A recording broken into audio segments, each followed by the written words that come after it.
والعاقبة للمتقين لا عدوان إلا على الظالمين.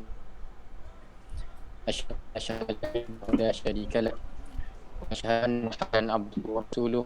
اللهم صل وسلم وبارك على محمد إمام المتقين وعلى آله وأصحابه ومن سار على نهجه إلى يوم الدين وبعد.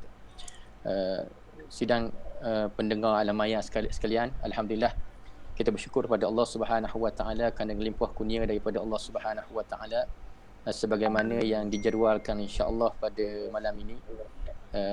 Kita bersama di page urusan ulama Pasca Gandung ini bersama dengan dua panel yang akan membincangkan perkara-perkara berkait dengan Al-Quran. Ya, insya-Allah pertamanya sebagai pihak urus dia ini mohon kemaafan kerana ada kelewatan dengan masalah teknikal. Dan insya-Allah yang akan bersama dengan kita pada malam ini yang pertamanya Al-Fadhil Ustaz Alauddin Osman. Ustaz Ala ni kalau orang sebut di Ulu Terengganu ni orang kenal belaka dah. Ada live semua. Jadi saya rasa tidak perlu perkenalkan panjang. Yang kedua yang bersama kita juga pada malam ini Dr. Suhazli yang insya-Allah kita akan bincangkan perkara-perkara yang berkait dengan perkara yang berkait dengan forum pada malam ini adalah forum nuzul Al-Quran. Saya tidak mahu mengambil masa yang panjang, jadi saya untuk pusingan pertama saya nak beri kuota yang kita akan buka beberapa pusingan insya-Allah. Dan kalau dengar ada soalan dibukakan boleh type di bawah komen kita itu insya-Allah kita akan pamerkan soalan itu untuk diulas oleh panel insya-Allah. InsyaAllah Ustaz Ala untuk panel yang pertama. Apa khabar Ustaz Ala? Sihat Ustaz Ala?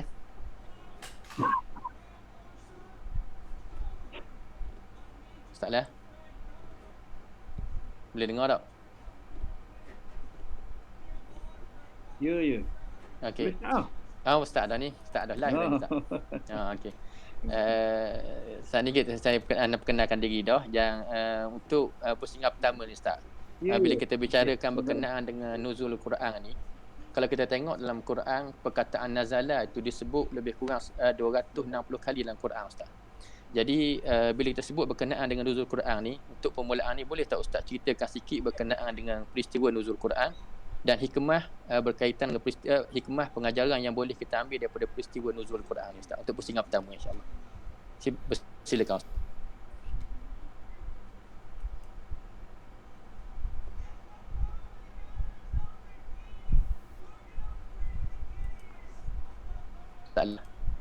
Bismillahirrahmanirrahim warahmatullahi wabarakatuh. Alhamdulillahirabbil alamin. Wassalatu wassalamu alal anbiya'i wal mursalin wa ala alihi wa sahbihi ajma'in. Rabbi shrah li sadri wa yassir li amri wahlul 'uqdatam min lisani yafqahu qawli, amma ba'd. Terima kasih kepada Fadhil Ustaz Hajia yang menjadi moderator pada malam ini. Habis Dr. Suhazli Abdullah rakan panel saya. Terusnya kepada semua muslimin muslimat penonton live pada malam ini, mudah-mudahan semuanya akan berada dalam keadaan yang baik, dalam keadaan sihat.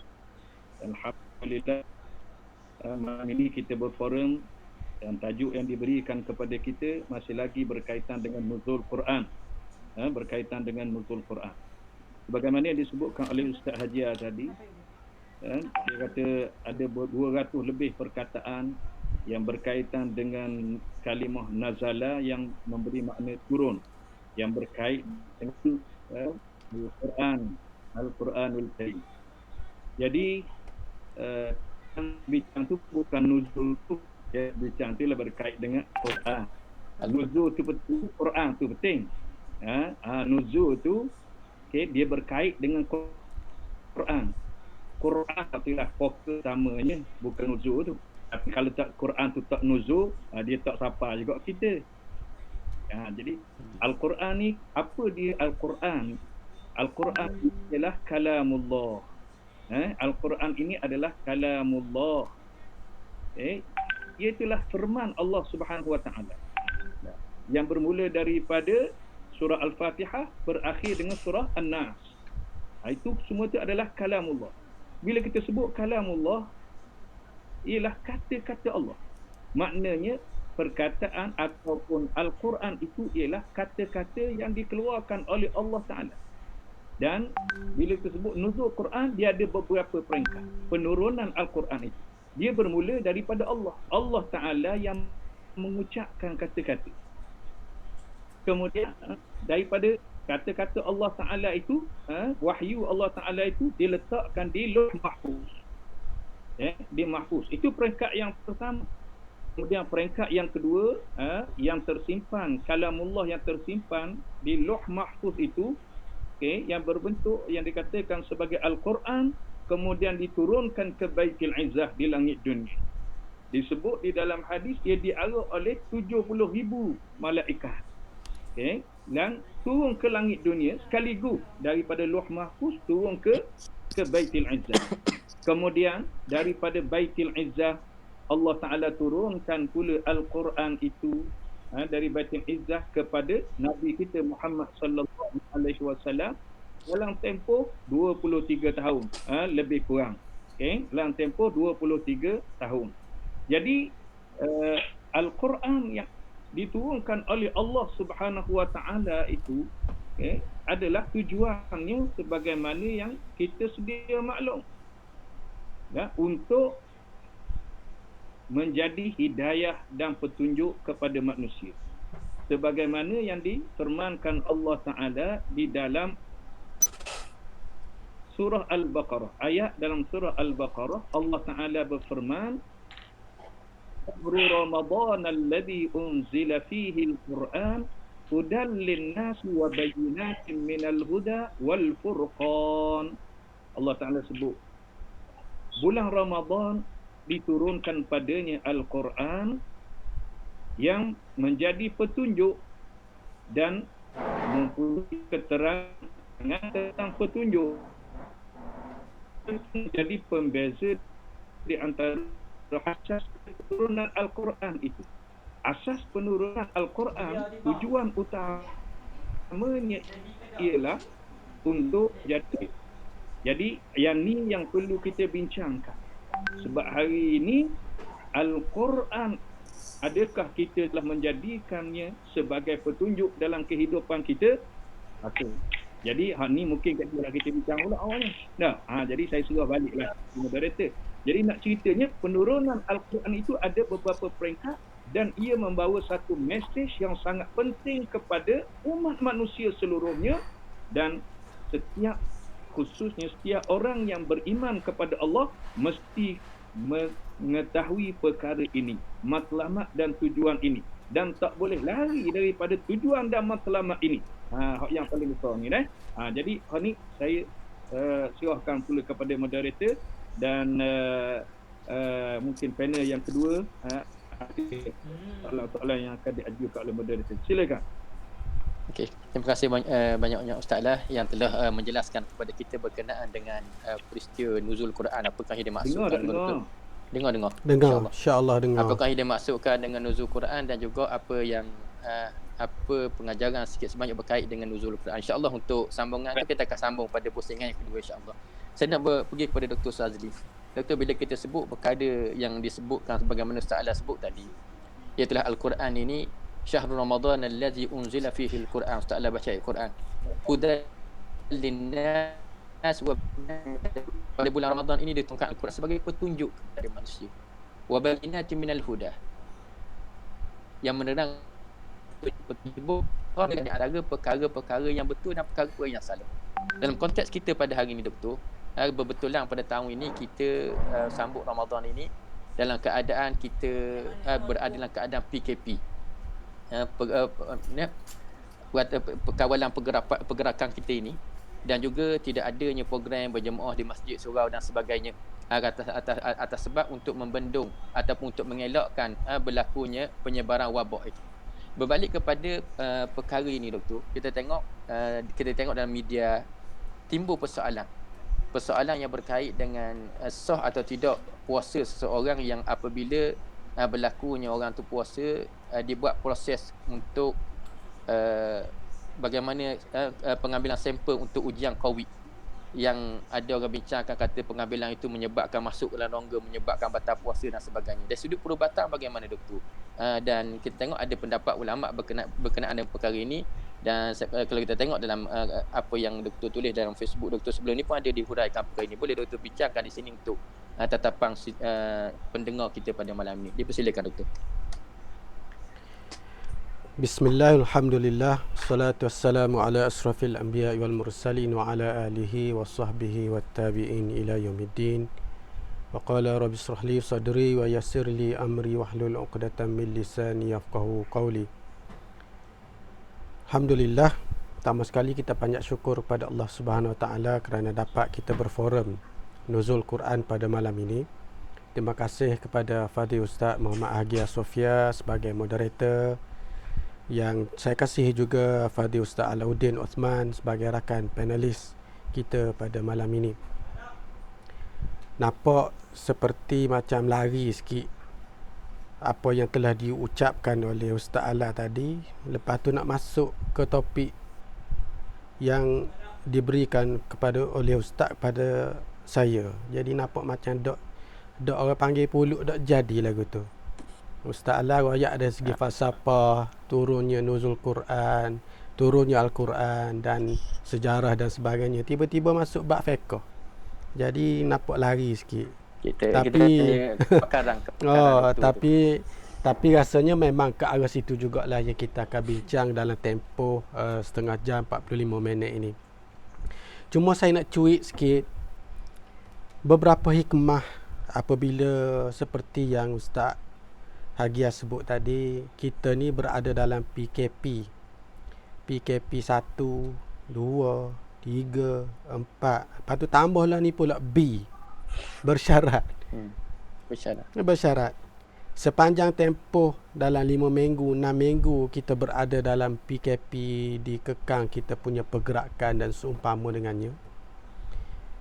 Ada beberapa hikmah ataupun beberapa perkara yang mungkin kita boleh ambil pengajaran.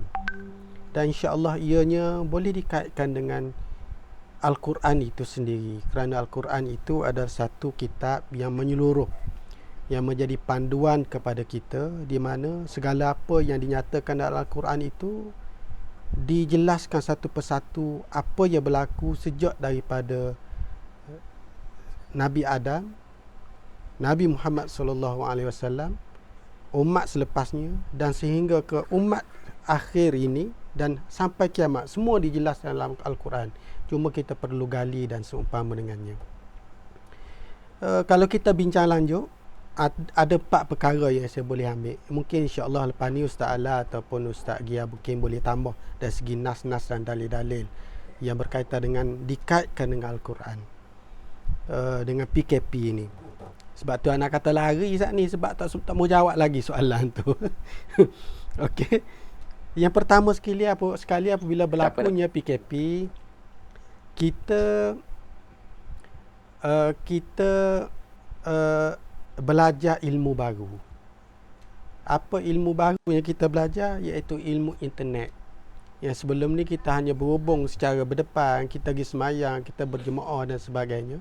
Tapi sekarang ni dengan teknologi yang ada ini, kita berhubung dengan ilmu yang baru dan kita belajar benda tu.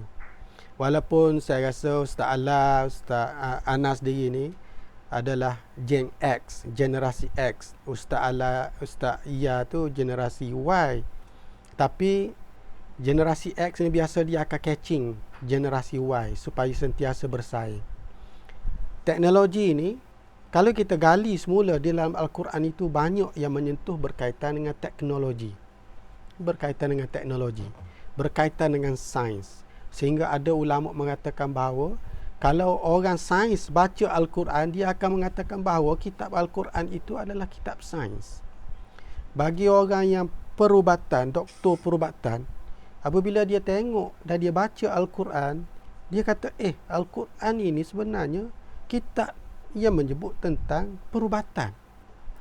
Maksudnya kepelbagaian ayat yang diturunkan oleh Allah Subhanahu Wa Taala itu kepada Nabi Muhammad sallallahu alaihi wasallam mencakupi segala-galanya.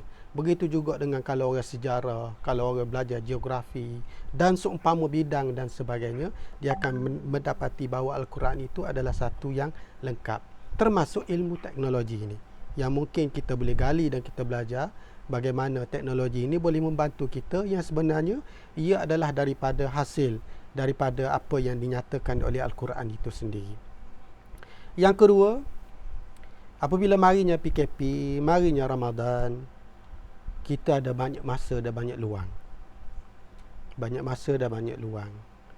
Kalau siapa yang essential punya kerja tu, mungkin kat klinik, kat hospital tu, mungkin luang masa tak berapa banyak. Tapi sekarang ni pasien tak berapa ramai nak mari kat klinik, jadi luang tu banyak masa diberikan. Begitu juga orang yang berada di luar, ruang banyak masa diberikan. Dan di sini ruang, Allah nyatakan bahawa di dalam Al-Quran ada satu surah khusus yang berkaitan dengan masa, wal asr.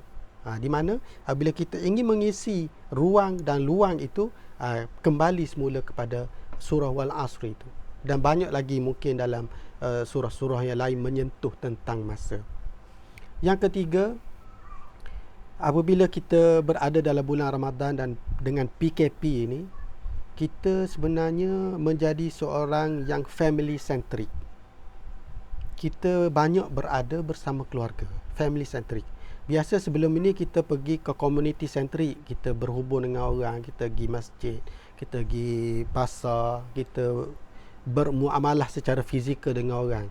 Tapi apabila marinya PKP dan marinya Ramadan ini, kita, Allah Ta'ala bagi ruang kepada kita sekali ni di bulan Ramadan ini menjadi satu family yang centric, iaitu kita tumpukan sepenuhnya kita bersama keluarga. Di sinilah kita boleh melihat anak-anak kita bersama dengan isteri dan sebagainya untuk bersama-sama melaksanakan ibadah. Yang sebelum ni kalau kita tadarus kat masjid, kita tadarus kat surau, tapi jarang kita tadarus kat rumah, kecuali memang betul-betul kita tumpu. Dan yang keempat, hikmah yang mungkin kita boleh ambil daripada PKP beserta Ramadan dan turunnya Al-Quran ini sebagai sempena nuzul Quran ini, kita dapat belajar satu fiqh yang baru, yang sebelum ni jadi satu polemik seluruh dunia. Seperti, ni baru nak jawab soalannya Ustaz Agia sebut, seperti yang kita ketahui bersama lah, sebelum ni memang banyak perbahasan di kalangan para alim ulama, sehingga kadang-kadang doktor pun hok mana ni nak ambil ni, ulama ni kata gini, kata ni tak batal puasa, ni kata batal puasa dan seumpama dengannya. Tapi apabila marinya isu seperti COVID ini, jadi menjadi satu kesepakatan yang kita boleh lihat bahawa apa yang dibincang sebelum ini semakin terang dan semakin jelas bahawa seperti yang Ustaz sebut tadilah, batal ke tak batal puasa apabila kita jolok orang dengan spatula tu masuk melalui itu ke dalam hidung. Jadi ini isu ni jadi isu yang agak berkeliru sejak beberapa tahun lagi. Anda ingat daripada persidangan ulama Islam sedunia yang ke-10 pada 1997 lagi telah menyatakan beberapa perincian, beberapa perincian berkaitan dengan perkara yang tidak membatalkan puasa dan sebagainya. Dan kebanyakan ini anda bacalah, bukan putusan daripada anda. Yang kita lihat bahawa kebanyakan daripada para alim ulama mazhab-mazhab yang besar, muktabar dan sebagainya telah menyatakan beberapa perkara yang tidak membatalkan puasa di atas beberapa alasan tertentu beserta dengan penemuan-penemuan, penjelasan-penjelasan sains dan penjelasan-penjelasan perubatan. Dan alhamdulillah pada tahun ini, pada sebelum masuknya Ramadan memang ditanya-tanyalah, saya sendiri ditanya-tanya oleh pesakit dan juga sahabat-sahabat, ni lagu mana ni, puasa nak masuk dah Ramadan. Pesakit yang COVID ataupun yang ada tanda-tanda kita kena buat, wajib buat, kalau tak buat boleh menjadi masalah dan sebagainya. Apabila bertembung dua wajib macam ni, jadi di sinilah kita mempunyai satu keluasan, kita belajar sesuatu fiqh yang baru yang telah dinyatakan oleh alim ulama. Hatta di dalam majlis fatwa sendiri pun menerangkan kenapa majlis fatwa menyatakan bahawa kita buat swab kerongkong untuk sakit COVID ini tidak batal puasa. Negeri Kedah juga memutuskan tidak batal. Negeri Perlis juga kata tidak batal. Sarawak juga mengeluarkan kenyataan sama. Hatta Mufti Kelantan juga menyatakan keadaan sama. Walaupun kita tahu bahawa ada beberapa secara peribadinya beberapa ulama yang mengatakan bahawa ianya batal, tapi secara konsensus di dalam negara kita yang mereka juga bersandarkan kepada kitab-kitab daripada Imam Asy-Syafi'i itu sendiri, diharmonikan dengan keadaan itu, tidak membatalkan puasa, menyebabkan kita, saya lah di bahagian perubatan ini merasa lega. Lega bukan apa, sebab kita tak perlu balah banyak dengan pesakit. Di mana apabila kita nak buat ujian tu, pesakit akan tanya. Jadi kita beritahulah bahawa fatwa apa kata gitu. Tapi Islam ini adalah satu agama yang mudah. Di sini perlu kita tahu. Kalaulah pesakit bertegas juga, dia kata batal, okey, tafadhal, kita tak perlu balah dia, tak perlu marah dia. Itu adalah mungkin dia punya keputusan yang dia buat mengikut ulama yang dia ikut dan sebagainya. Maksudnya kalau dia kata batal puasa, kita terpaksa batalkan puasa dia sebab buat swab ni adalah wajib. Di sini kita begitu jelas, dan hikmah daripada Ramadan ini, marinya isu COVID ini, kita boleh menjelaskan sesuatu berkaitan yang sebelum ini menjadi sesuatu yang keliru di kalangan masyarakat, dan sekarang ini makin jelas untuk dibincangkan bersama. Dan kalau kita boleh lihat sendirilah, banyak lagi yang boleh dikemukakan berkaitan bukan saja yang swab untuk kerongkong, tapi perkara-perkara yang lain seperti inhaler, nebulizer dan seumpama dengannya, yang ana rasa moderator lebih arif bab ni sebab dia buat master bahagian ni. Moderator kena ulah panjang lah. Ana baca hak moderator tulis je dengan apa yang ditulis oleh para alim ulama, bukan daripada diri ana sendiri. Wallahu alam untuk pusingan pertama. Okey, terima kasih Dr. Sazli yang telah membincangkan kepada kita secara, insya-Allah kita minta Dr. sambung sikit lagi Dr. Keterangan perkara berkait dengan itu. Saya nak balik kepada Ustaz Alan. Tadi Ustaz Alan ada sebut perkara yang berkait dengan nuzul Quran, keterangan berkait dengan nuzul Quran dan sebagainya. Dan tengok bila maknanya Al-Quran, hari Al-Quran, sambutan awal yang kerja cuti lah, bila hari disebut sebagai hari nuzul Quran ni, dalam perkara nuzul Quran orang ucapan Quran, tapi apakah inti yang besar daripada nuzul Quran itu kita yakini sebab kita ikuti, sepatutnya kalau kita lakukan dalam konteks nuzul Quran al-hudan linnas wa bayyinatin minal kitab, itu sebagai petunjuk pada manusia, yang dikatakan sebagai petunjuk yang membedakan antara perkara itu. Sudah dekat. Waalaikumsalam warahmatullahi wabarakatuh. Ya,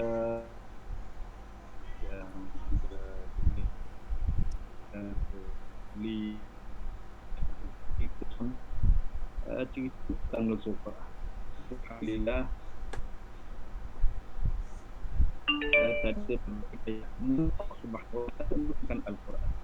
Itu poin yang mesti dipegang kuat oleh semua orang Islam. Apatah lagi oleh orang yang berjuang agama Allah. Ini perkara yang paling penting. Lepas tu Nabi SAW pun menyebut kepada kita, ma taraktu fikum shay'in in tamassaktum bi adam tada Allah wa sunnati. Ini disebut oleh Rasulullah SAW. Aku meninggalkan kepada dua perkara. Jika kamu berpegang teguh dengan kamu tidak akan sesat selama-lamanya, kitab Allah dan sunnahku. Kitab Allah, Al-Quran dan sunnah Rasulullah SAW. Nah, jadi ini yang disebut kepada kita. Sebab apa? Sebab kita perlu berpegang teguh dengan Al-Quran. Dan mesti menjadikan Al-Quran itu sebagai hudan linnas, hudan, petunjuk. Okay? Kalau tak ambil satu petunjuk, maka tidak berbahaya. Acap kali saya bercakap, kadang-kadang boleh jadi mungkin di medan ini pun saya bercakap benda yang sama, mungkin kalau pernah dengar saya berceramah, saya buat banyak ibarat-ibarat yang menunjukkan bahawa Al-Quran itu sebagai panduan yang sangat berguna kepada kita.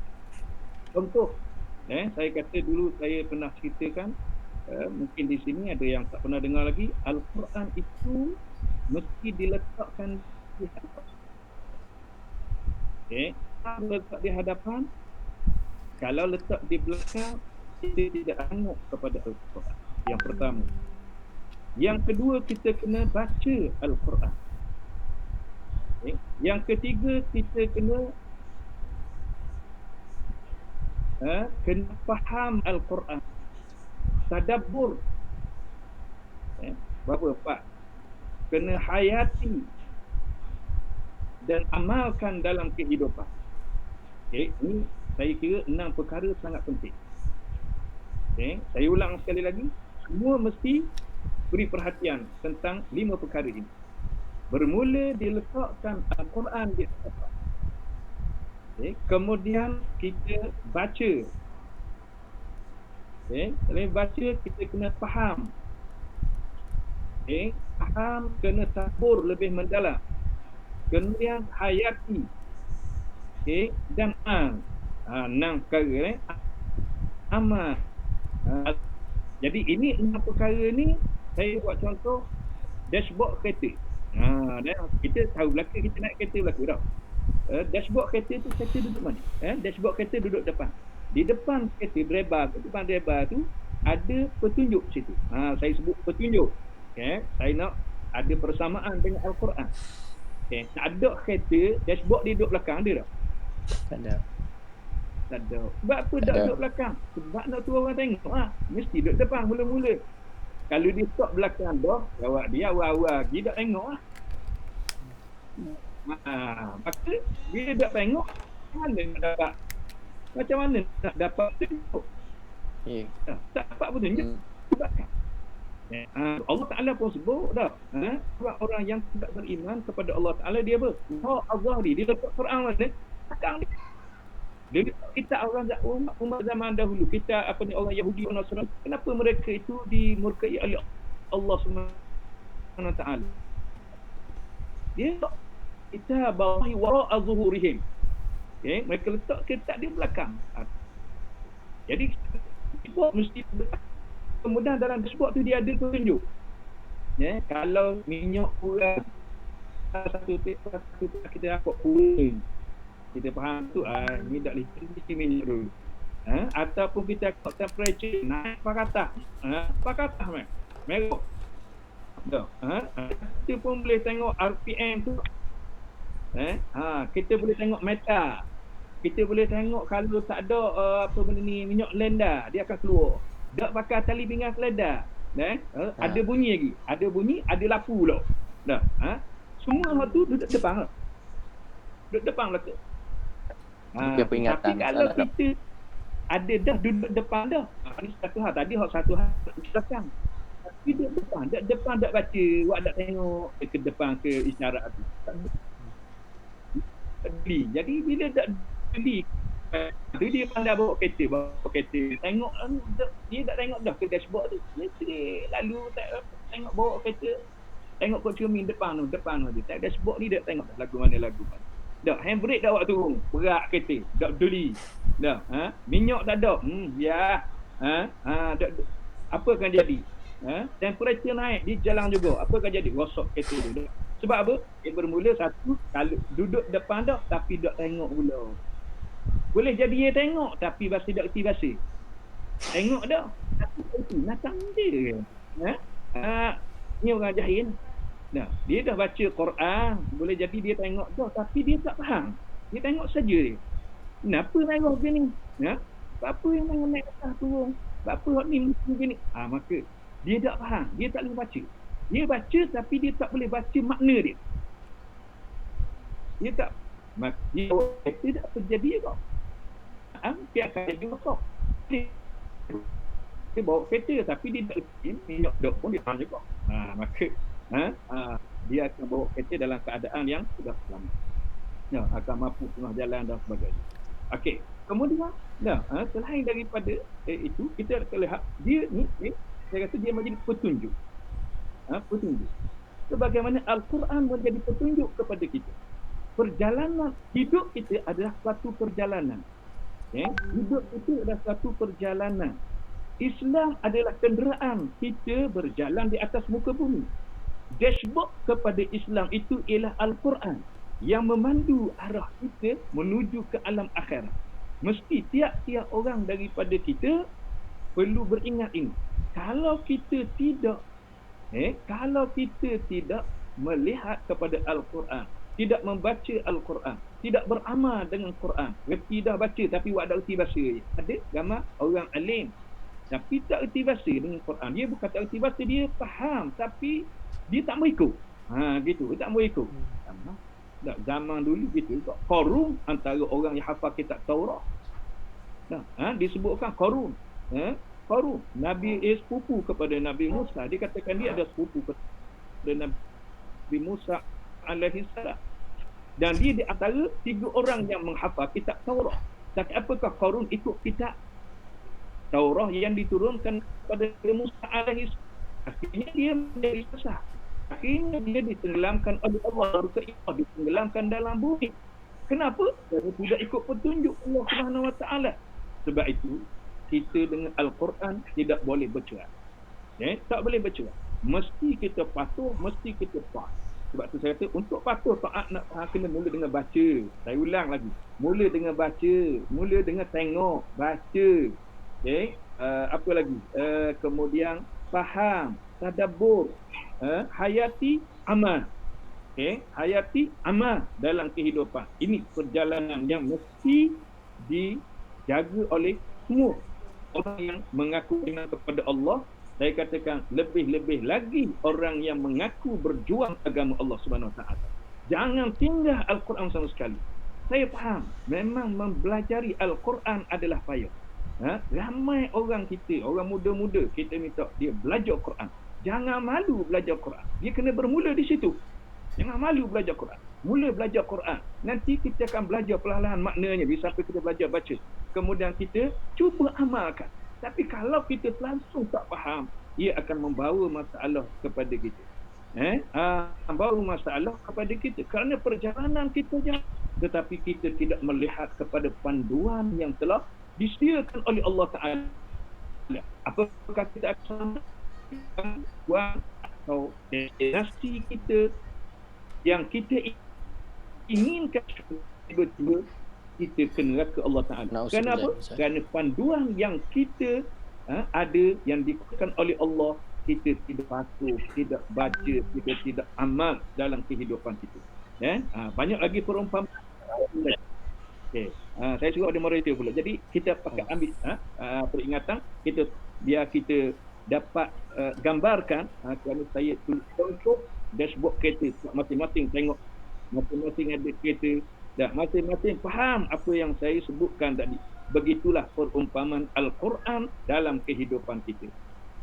Sekadar itu, wallahu a'lam. Rasa galik dengar soalan. Rasa nak suruh panjang lagi. InsyaAllah.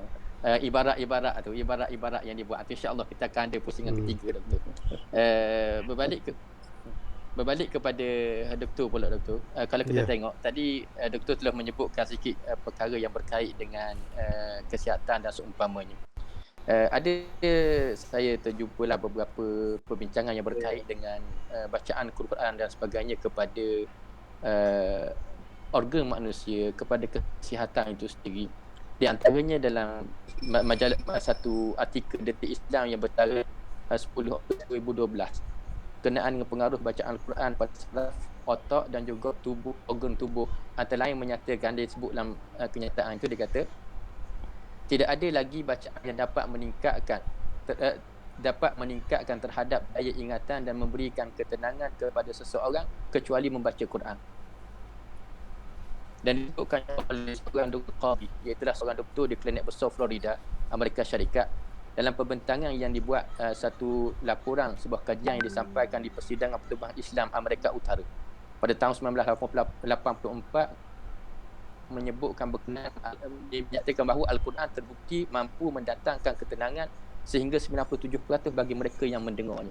Maknanya kalau disebut sini Al-Quran itu ada kesan kepada orang yang membaca itu dari sudut Al-Quran itu.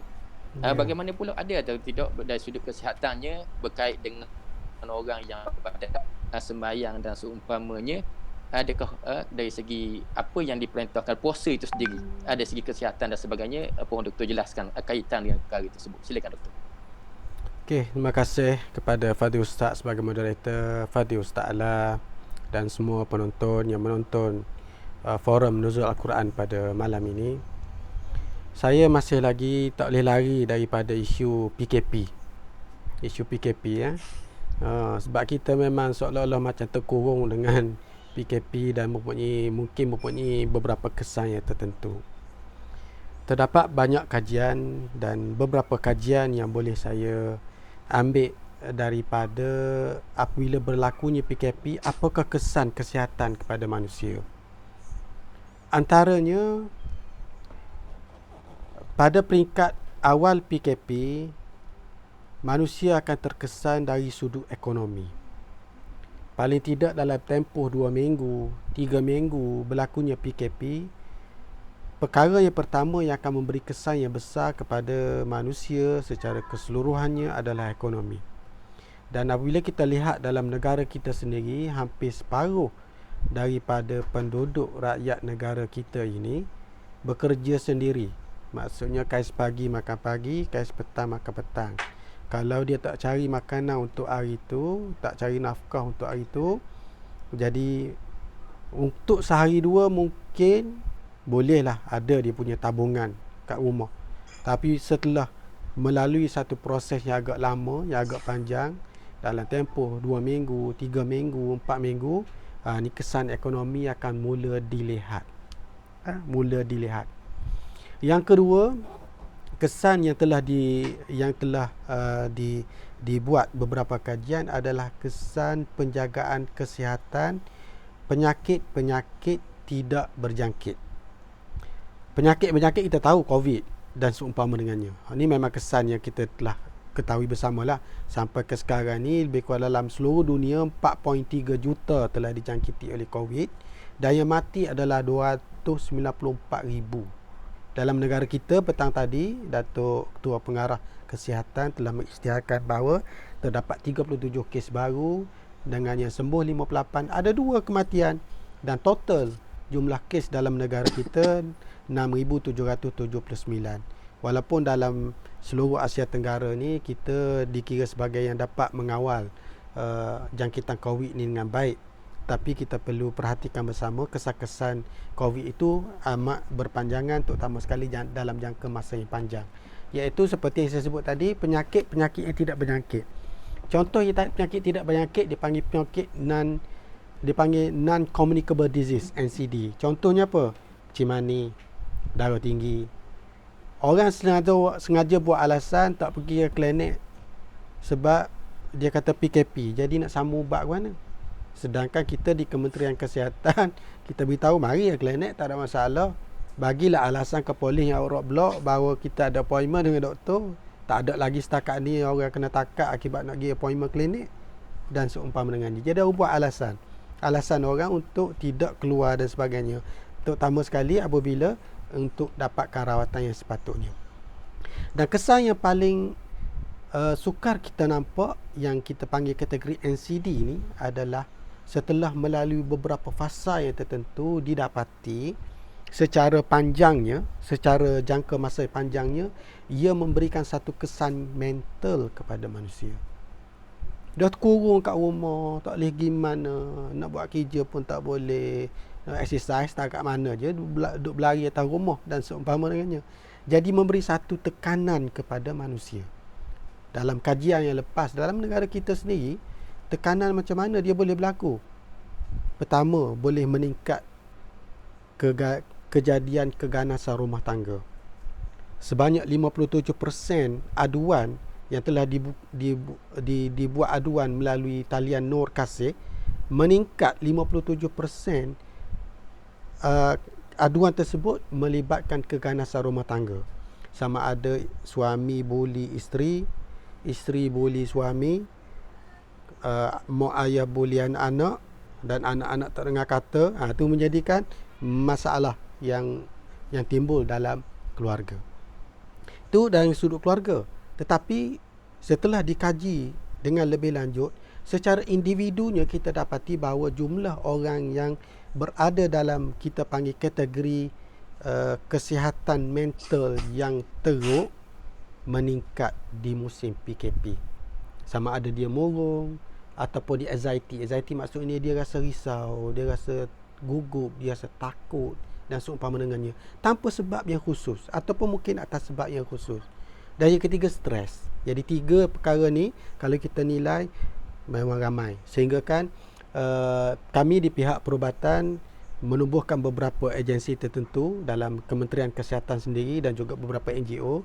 Setakat ni terdapat 22 agensi gabungan di antara Kementerian Kesihatan, Kementerian Wanita dan juga beberapa NGO bergabung untuk sama-sama menangani isu-isu kesihatan mental ini. Dan alhamdulillah Islam menjadi penyelesaiannya. Seperti yang Ustaz Ala sebut tadilah sebagai garis panduan kita, Quran itu sebagai garis panduan dan sebagainya, dan Nabi Muhammad itu sebagai Nabi kita yang telah memberi satu garis panduan bagaimana untuk berinteraksi. Kita ni ada 2 interaksi untuk menenangkan diri kita. Yang pertama, interaksi di antara manusia. Yang kedua, interaksi antara dengan Allah. Hablum minan nas wa hablum minallah wa hablum minallah. Jadi hablum minan nas ni memang kita tahu kita berinteraksi sesama manusia. Ini tak sah. Tapi apabila kita berinteraksi dengan pencipta kita, Khalik, kita akan menjadi semakin tenang. Di sinilah timbulnya qiyamul, di sinilah timbulnya zikir-zikir, bacaan Al-Quran, dan alhamdulillah marinya Ramadan kita memperbanyakkan hablum minallah ini. Kita banyakkan zikir, kita banyakkan baca Quran, kita banyak qiyamul lail dan sebagainya. Ini menjadi satu kesan yang begitu besar ke dalam kesihatan mental dan spiritual manusia. Sama telah lagi apabila berpuasa. Berpuasalah kamu sihat. Walaupun mungkin ia bukan satu hadis yang sahih, tapi secara umumnya kita boleh dapati bahawa apabila berpuasa, secara umumnya kita dapati bahawa orang yang berpuasa itu lebih sihat daripada orang yang tidak puasa. Okey, ini kalau nak ulah panjang pula, sejam pula forum kita pada malam ni. Banyak yang betul boleh kita kaitkan dari segi pemikiran kita, dari segi jantung kita, dari segi peredaran darah kita, dari segi kencing manis kita, darah tinggi kita, berat badan kita, buah pinggang kita, saraf kita, banyaklah kena bincang tu. Tapi secara umumnya boleh nak sebutkan di situ memang mempunyai satu kesan yang besar. Sebulan pada bulan Ramadan ini kita melatih diri kita untuk melakukan perkara-perkara yang dikatakan ibadah itu. Pertama adalah untuk memperbetulkan kita punya alignment kita dengan Allah Subhanahu Wa Taala. La'allakum tattaqun. Wallahu alam. Saya serah balik pada moderator. InsyaAllah. Okay, terima kasih Dr. Sazli yang mengungkapkan dia. Sedar tak sedar panel kita ni dah 43 minit lebih dah kita bersiaran. Cuma untuk pusingan terakhir lah, sebelum saya pergi ke untuk seterusnya, saya nak minta Ustaz Ala. Tadi kita membicarakan, Ustaz Ala buat contoh banyak tadi berkenaan panduan dan sebagainya. Kita membicarakan berkenaan dengan nuzul Quran dan sebagainya. Itu hak yang kita sambut dah baru ni. Dan juga intipati pengajaran yang sepatutnya kita ada dalam diri kita. Boleh tak Ustaz Ala sambung sikit lagi apa yang contoh-contoh yang Ustaz Ala sebutkan tadi, dan juga dengan persediaan kita berada di akhir 10 Ramadan ini, berkait dengan pada 10 Ramadan ini menjadi perbincangan di kalangan ulama yang menyebutkan, sebahagian besar ulama menyatakan bahawa Lailatul Qadar ini berlaku pada 10 akhir Ramadan. Apakah dengan pengajaran daripada nuzul Al-Quran ini, dan juga apakah amalan-amalan ataupun perkara yang kita boleh lakukan untuk kita mendapatkan Lailatul Qadar itu. Kalau kita tengok dalam dunia maya ni macam-macam orang sibuk.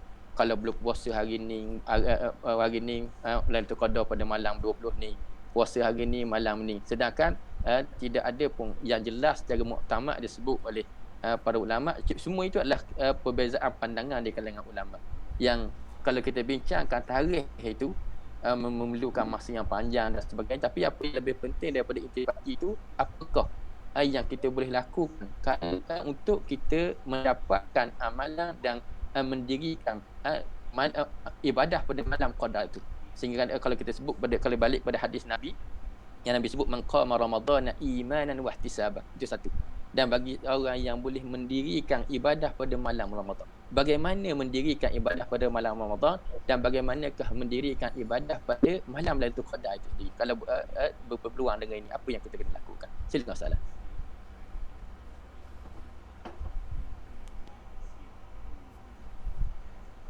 Bismillahirrahmanirrahim. Assalamualaikum warahmatullahi wabarakatuh.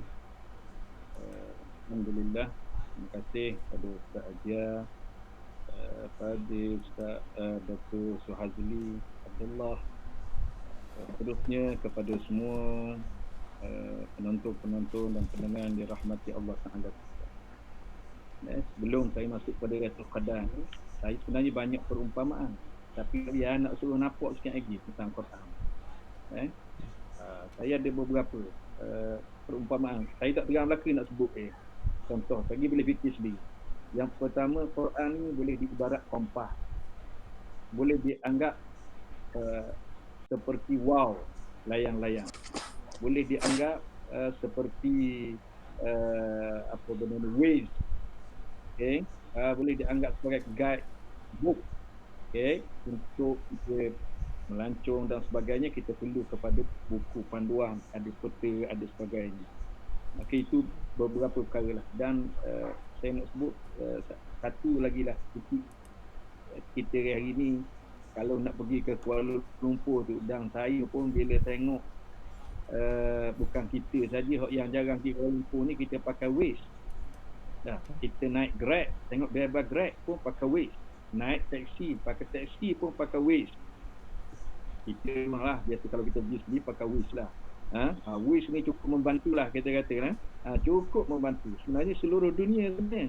Hatta kita pergi ke Mekah pun, taksi pun sebahagian ada, tapi tak semualah. Kawasan tu dia taklah guna Waze. Tapi yang tak tahu masih lagi menggunakan Waze. Tapi nak ceritanya, Al-Quran itu ibarat Waze itu. Bagaimana kita apa benda ni, nak pergi ke satu tempat, satu destinasi, tetapi tempat itu tidak pernah kita pergi. Saya suka sebut tak pernah pergi. Hatta kalau kita pernah pergi pun, kita bukan pergi sama. Cuma yang kita nak cerita tentang diri kita menuju ke akhirat. Perjalanan kita ini merentasi dunia dan merentasi alam barzakh yang belum pernah kita lalui, dan merentasi alam barzakh sampai ke akhirat, dan akhirnya destinasinya ialah syurga Allah Subhanahu Wa Taala. Kita nak semua. Kita nak sampai di situ semua. Jadi Waze itu adalah suatu panduan yang perlu kita letak. Tapi Waze itu bukan Waze dunia ini tu. Waze itulah Waze Al-Quran, yang mana perjalanannya itu sangat diperlukan kepada panduan ini supaya selamat di dunia, selamat di alam barzakh, selamat di alam akhirat. Kita naik kereta, kita pakai Waze. Waze apa kata sini? Go right, go left, U-turn. 300 meter, 200 meter, 50 meter. Dia cover, dia cover. Kalau kita buat dakti kan, kita buat dakti, dia kata go right, kita go left. Lagu mana jadi? Maka kita akan sesat. Hak sesat-sesat ni maknanya tak sampai tepat.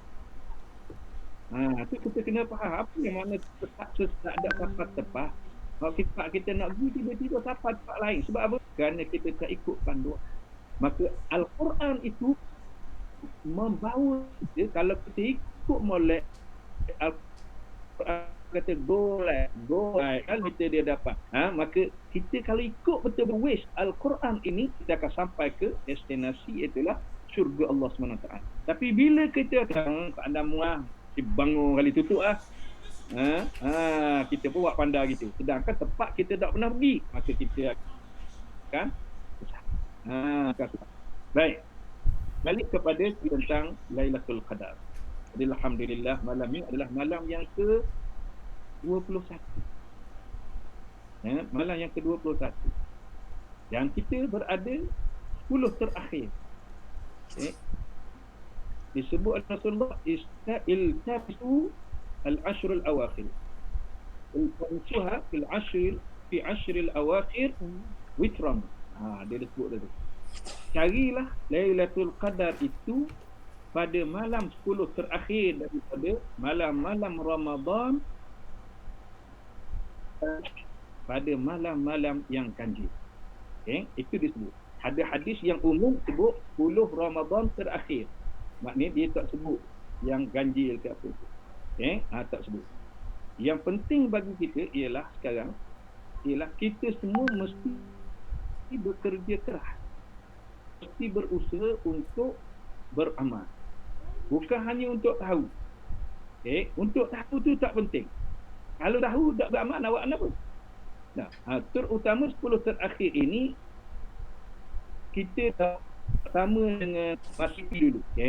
Sekarang PKPB. Dia masalah. Dia sebenarnya baru juga sebab dia duduk rumah tidak sibuk lah nak pergi beli kuih raya, nak pergi beli baju raya. Saya duduk raung, duduk tengok dah. Kita pergi bandar betul lah lalu. Allahu Akbar, ramainya orang. Ramainya orang. Boleh jadi nak cari kebebasan. Wah, dah duduk rumah.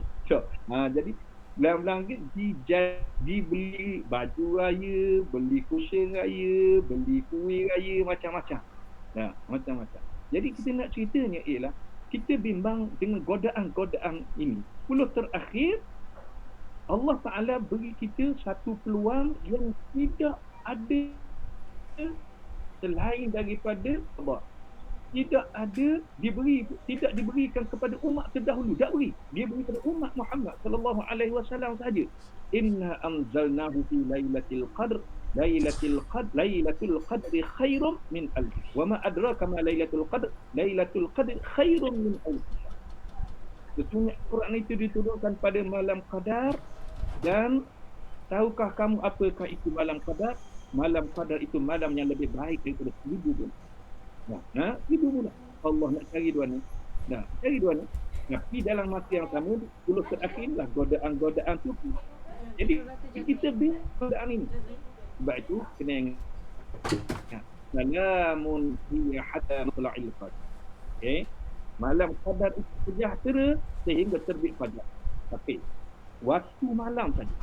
Siang hari dia tidak dikira sebagai malam Qadar. Cumanya betul lah kita beli baju raya siang hari, jangan melampau sehingga kadang-kadang kita pergi itu siang hari itu letih dah, lalu dah balik-balik nak buka, lepas buka letih netang tidur sampai pagi. Maka tidaklah kita melaksanakan ibadah kepada Allah. Kita akan kerugian yang besar. Kita tak tahu bila Lailatul Qadar betul. Tapi kita kena menjangkakan bahawa 10 terakhir ini pasti akan ada salah satu daripada malam-malam tersebut adalah malam Qadar. Sekalipun kita tidak pernah beramal, dan kita tidak pernah tahu bila dia sebenarnya. Kita tak pernah tahu bila sebenarnya, dan kita tak akan tahu.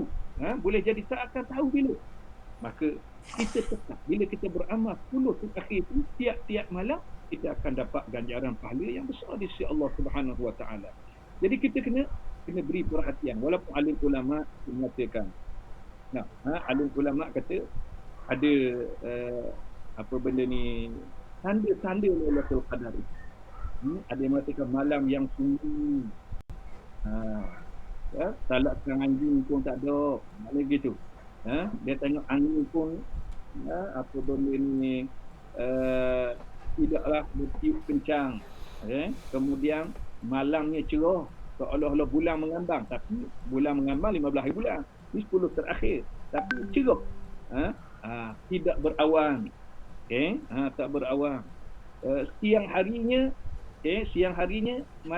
mataharinya redup. Langit tu redup. Semua tu disebut dalam hadis. Ada disebut di dalam hadis-hadis Nabi SAW yang sahih. Namun begitu, kalau kita tidak perhati pun kepada tanda-tanda ini, tetap kita akan perlu. Tu kita kena faham. Jadi sekarang ni kita ada peluang ini. Kita masih ada peluang. Dan kita di permulaan 10 terakhir. Maknanya kita ada ruang yang banyak untuk kita beramal. Disebut Untuk amal apa? Kita buat amal. Amal soleh ni adalah yang umum. Yang Nabi sebut Ramadan iman kira dalam taqaddam. Siapa yang menimam Ramadan? Dalam Ramadan telah dilai. Dalam di malam qadar dengan penuh keimanan dan kebenaran disediakan oleh Allah Ta'ala mengakui Rasulullah. Ya, kemudian Allah Ta'ala pun Allah Ta'ala kita nak apa? Baik. Bangun pada malam kita buat dengan tarawih, alhamdulillah sejak doa. Ya. Boleh jadi kita ada Quran kita dengan anak. Boleh jadi kita ada. Dan maka kita baca Allah Sallam ahyan layl. Sebut kepada kita kan dan 10 terakhir ahyan wa ayqad ahlahu dia menggerakkan bangun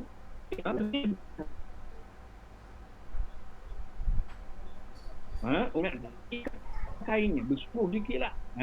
Maknanya itu Nabi apa benda ni biasa kepada tidak bersama dengan isteri pada 10 terakhir. Nabi SAW dia kata yang aktif dalam tempoh PCP kita tak boleh lah iktikaf. Tak boleh iktikaf. Jadi ini amalan yang boleh kita lakukan. Salat. Bila salat 2 rakaat seolah-olah kita salat 83 tahun 4 bulan. Allah. Salat 2 rakaat banyakkan salat lain. Tahajud, taubatnya kita buatlah salat mutlak, kita boleh buat macam-macam salat apa kita buat. Ini peluang yang besar dan ada satu doa yang diajar oleh Rasulullah SAW kepada isteri baginda Aisyah radhiyallahu anha. Ini ulang. 6 perkataan ini ulang setiap kali. Saya mensyurkan kepada orang pejuang-pejuang Islam. Saya pejuang Islam. Sebab setengah orang tidak rasa dia berjuang Islam. Jadi kita letak diri kita ni berjuang Islam. Orang yang berjuang Islam dia daripada kurniaan Allah Ta'ala yang itu. Jadi ada 3 saya kata doa yang diajar oleh Rasulullah SAW kepada Aisyah isteri baginda Rasulullah. Apa dia? Allahumma innaka afuwun tuhibbul afwa fa'fu anni. Sebab Aisyah tanya, Rasulullah, kalau aku jumpa dengan Lailatul Qadar ni, kalau aku jumpa, aku nak kata ni apa? Mak aku lu. Aku nak kata apa? Kata Nabi Allah inni ma innaka afuwun tuhibbul afwa fa'fu anni. Okey, tolong dengar Allahumma innaka afuwun tuhibbul afwa fa'fu anni. Kalau kita kata nak kata apa? Fa'fu anna. Allahumma innaka tuhibbul afwa fa'fu anni. Dalam riwayat At-Tirmizi dia tambah kali dia tambah Allahumma afuwun tuhibbul afwa fa'fu anni. Tak doa boleh doa. Tapi kita doa banyakkan zikir-zikir, banyakkan membaca Quran. Belum terakhirlah itu. Ini kau itu. Dan kalau kita nak lagi mudah. Di rumah Dekat tu. Terus tu. Untuk akaun saya pun kalau tak begitu.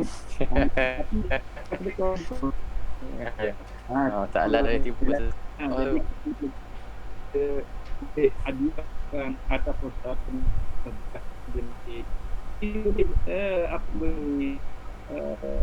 kita nanti itu tambah benda ni pemain untuk yang kita buat program pagi perdana untuk merengah orang kita perdana ni. Jadi tiap-tiap malam waktu. Kalau tak mau waktu 10 riyal, tiap selain dia tu kita boleh bantu orang miskin, insya-Allah. Dan banyak kita rabu-rabu sana kita bantu orang bagi makan orang buku puasa. Malam ni malam ni transfer BD. Transfer duit kita. Insya-Allah akan diselesaikan semua. Jadi malam tu kalau kita masih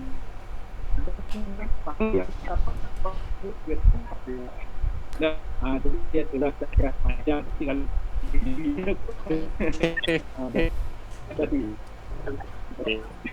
terima kasih banyak Ustaz Alai yang berikan penjelasan yang panjang. Jadi kita tu untuk pusingan ketiga nak minta tu buat rumusan perbincangan kita dalam konteks dengan kepakaran bidang doktor dan sebagainya. Perkara yang berkaitan dengan puasa dan juga perkara yang berkaitan dengan Quran, nuzul Quran dan sebagainya. Dan 4-5 minit itu taklah untuk baca doa sebelum kita tutup majlis. Silakan doktor. Okay, bismillahirrahmanirrahim. Terima kasih pada Ustaz Hagia, Ustaz Ala sebagai rakan panelis. Alhamdulillah, kita telah sampai ke penghujung kita punya program dan Alhamdulillah kita dapat banyak pengajaran-pengajaran yang telah diberikan oleh Fatih Ustaz dan juga kita bincang sikit berkaitan dengan kesihatan dan sebagainya.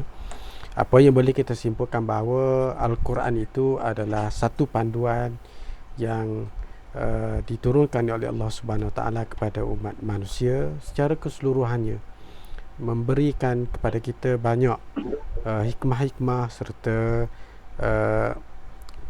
perkara-perkara yang boleh kita jadikan sebagai seperti yang Ustaz Allah sebut tadi. Kalau boleh kita baca, kita faham, kita tadabbur, kita hayati dan kita amal apa yang dikemukakan oleh Al-Quran Al-Karim itu dalam pelbagai sudut dalam kehidupan kita. Sama ada kita ni kerja apa sekalipun, boleh kita apply dalam kehidupan kita demi kelangsungan ummah itu sendiri dan demi kelangsungan perjuangan Islam itu sendiri. Dan seperti mana kita tahu bahawa Al-Quran itu adalah syifa, adalah sebagai perawat, ubat untuk umat manusia, sama ada ia sebagai satu rawatan fizikal ataupun ia menjadi salah satu daripada perawatan spiritual kepada umat manusia secara keseluruhannya. InsyaAllah dengan kita memperingati nuzul Al-Quran ini, kita sama-sama mengambil pengiktibaran ini. Saya mesti kena ingat 6 yang Ustaz Allah sebut tadi. Letak depan, kita baca, kita faham, kita tadabbur, kita hayati dan akhirnya kita amal apa yang dinyatakan di Al-Quran itu sendiri dalam sudut kehidupan kita, insya-Allah. Wallahu a'lam. Assalamualaikum warahmatullahi wabarakatuh. Waalaikumsalam warahmatullahi wabarakatuh. Untuk musim akhirnya kita minta Ustaz Ala lah. Ustaz Ala sebelum kita tutup majlis, Ustaz Ala baca doa untuk sama-sama kita mohon kepada Allah Subhanahu Wa Taala diberi petunjuk hidayah dan mohon kepada Allah Subhanahu Wa Taala semoga kita berkesempatan dengan Lailatul Qadar dapat beribadah pada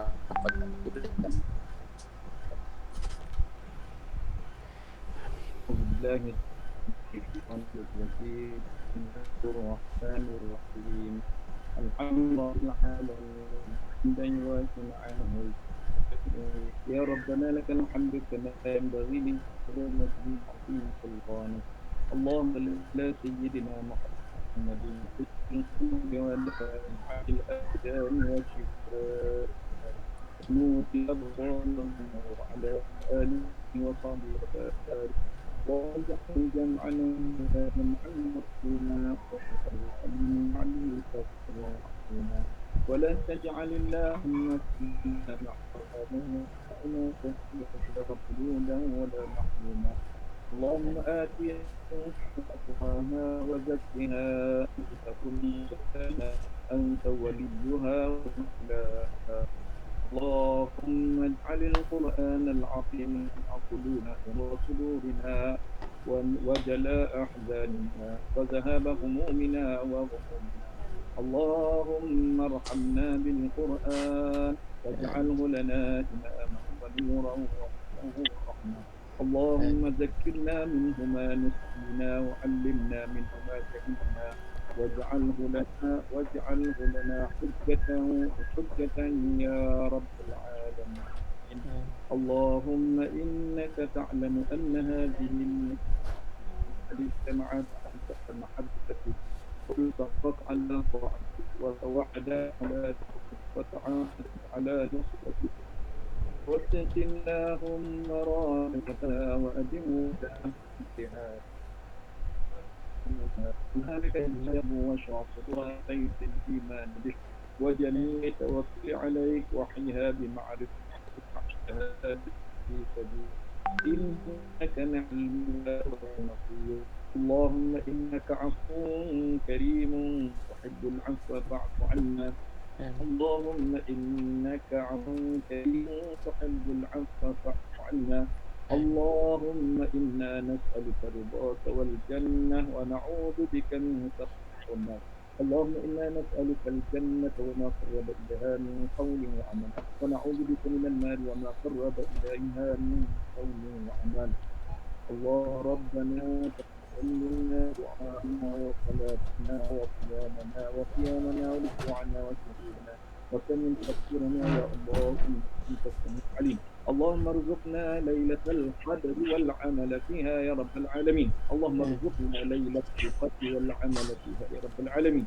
اللهم ارزقنا ليلة القدر والعمل فيها يا رب العالمين. في الدنيا حسنة وفي الآخرة حسنة وقنا عذاب النار. وصلى الله على محمد وعلى آله وصحبه أجمعين. الحمد لله رب العالمين. Amin amin ya rabbal alamin. Amin ya rabbal alamin. Terima kasih banyak kepada Ustaz Ala, Ustaz Alauddin Osman yang merupakan panel kita pada malam ini dan juga kepada Dr. Syazli Abdullah. Mudah-mudahan apa yang kita bincangkan, apa yang kita utarakan dan apa yang diberi pesanan-pesanan kepada kita ini menambahkan keimanan kita, dan yang lebih pentingnya kita mengharapkan apa yang kita buat, apa yang kita bincangkan ini menjadi amal yang soleh kita di sisi Allah Subhanahu Wa Taala dan memberi semangat kepada kita untuk kita amal, untuk kita mencari Lailatul Qadar sebagai bekalan untuk kita bertemu dengan Allah Subhanahu Wa Taala insya-Allah. Mudah-mudahan apa yang diterima oleh Allah Subhanahu Wa Taala menjadi amal yang soleh insya-Allah. Kita baca panelis kita pada malam ini, dan kita akan akhiri majlis kita dengan Assalamualaikum warahmatullahi wabarakatuh. Waalaikumsalam warahmatullahi wabarakatuh.